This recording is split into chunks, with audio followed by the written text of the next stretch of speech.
प्यारे बच्चों, आज हम मधु कलर सहायक पुस्तक माला भाग 6 का पहला अध्याय पढ़ेंगे, जिसका शीर्षक है सबसे बड़ी चीज। यह कहानी अकबर और बीरबल की कहानियों में से एक है। अकबर मुगल बादशाह थे, बीरबल उनके मंत्री थे और उनके 9 सलाहकारों में से एक थे। बचपन से ही तीव्र बुद्धि के थे। इस कहानी में बताया गया है कि बुद्धिमान व्यक्ति कुछ भी कर सकता है। वह राजा को राजगद्दी से उतार सकता है और साधारण आदमी को राजगद्दी पर बैठा सकता है। इस कहानी में कौन किससे क्या कह रहा है या प्रश्न पूछ रहा है और उसका उत्तर क्या है, क्रम से होने वाली बातों को ध्यानपूर्वक पढ़ें व सुनें।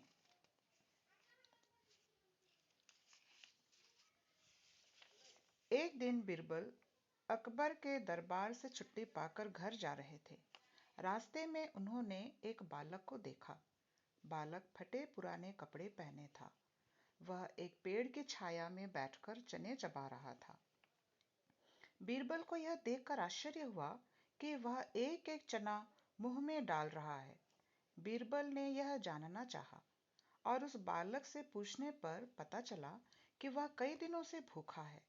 कई दिनों बाद उसे आज थोड़े से चने मिले हैं। उसका कहना था, एक साथ खा लूंगा तो समय कैसे काटूंगा।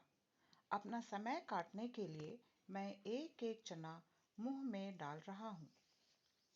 बीरबल उस बालक का उत्तर सुनकर बहुत खुश हुए। उन्होंने बालक से कहा, तुम तो बहुत बुद्धिमान हो, तुम हमारे साथ चल कर रहो। तुम्हारे रहने, खाने पीने और पढ़ने लिखने का सारा प्रबंध कर दिया जाएगा। और उसका नाम पूछा। बालक ने अपना नाम गिरिधर बताया। गिरिधर बुद्धिमान था। वह बीरबल के हर कामों में सहायता करता। बीरबल उसे अपना बेटा समझने लगा। एक दिन बादशाह ने बीरबल से पूछा, बीरबल, सबसे बड़ी चीज क्या है? बीरबल सोच में पड़ गए और बादशाह से एक सप्ताह का समय मांगा। बादशाह ने भी कहा कि यदि एक सप्ताह के बाद सवाल का जवाब ना दे सके तो तुमसे मंत्री पद छीन लिया जाएगा। कई दिन बीत गए पर उत्तर ना मिला। एक ही दिन रह गया था। बीरबल चिंतित थे। गिरधर ने चिंता का कारण पूछने पर उस प्रश्न का उत्तर बीरबल को बता दिया कि संसार में सबसे बड़ी चीज बुद्धि है। बादशाह यह उत्तर सुनकर खुश हुए। इसी प्रकार बादशाह ने दूसरा फिर तीसरा प्रश्न भी पूछा। ये प्रश्न भी बीरबल के लिए चिंता का कारण थे। इनका भी उत्तर गिरधर ने ही दिया।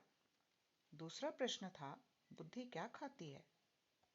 और गिरधर ने बताया, बुद्धि चिंता खाती है। जो बुद्धिमान लोग हैं वे चिंता से ग्रस्त रहते हैं, बुद्धिहीन तो निश्चिंत रहते हैं। तीसरा प्रश्न, बुद्धि पीती क्या है? गिरधर ने उसका उत्तर दिया, बुद्धि क्रोध को पीती है। यदि बुद्धिमान व्यक्ति को कोई कड़वे वचन भी कह दे तो वह अपने को वश में करके क्रोध को रोक लेता है। ये तीनों प्रश्न के उत्तर ठीक निकले। बादशाह ने फिर प्रश्न पूछा और कहा, इस प्रश्न का उत्तर दे सको तो हम तुम्हें मान जाएंगे और पुरस्कार भी देंगे। अकबर ने पूछा, बुद्धि क्या काम करती है? बीरबल ने गिरधर से कहा, तुमने तीनों प्रश्नों के सही उत्तर दिए, लेकिन इस प्रश्न का उत्तर बहुत कठिन है। बादशाह ने पूछा कि बुद्धि क्या काम करती है? गिरधर ने कहा कि आप सम्राट से कह दीजिए कि इसका उत्तर मेरा बेटा गिरिधर ही देगा। मुझे अपने साथ ले चलें। 7वें दिन बीरबल और गिरधर दरबार में गए। अकबर ने मुस्कुराते हुए बालक का नाम पूछा और अपने प्रश्न का उत्तर भी पूछा।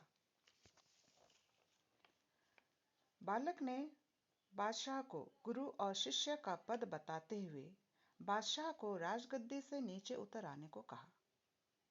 जैसे ही बादशाह नीचे उतर आए, वह तुरंत राजगद्दी पर बैठ गया। बालक ने बताया, जो प्रश्न पूछता है उसका दर्जा शिष्य का होता है और जो उत्तर देता है उसका पद गुरु का होता है। और उसने राजा से कहा, अब आपने देख लिया कि बुद्धि क्या काम करती है।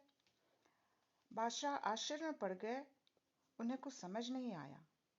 गिरधर ने अधिकार भरे आवाज में कहा, बुद्धि किसी को राजगद्दी से उतार देती है और किसी को राजगद्दी पर बिठा देती है। बुद्धि किसी को नीचे गिरा देती है और किसी को ऊपर उठा देती है। यह सुनकर बादशाह खुश हुए और गिरधर को शाबाशी दी। उसे इनाम के तौर पर अच्छे कपड़े और गहने भी दिए।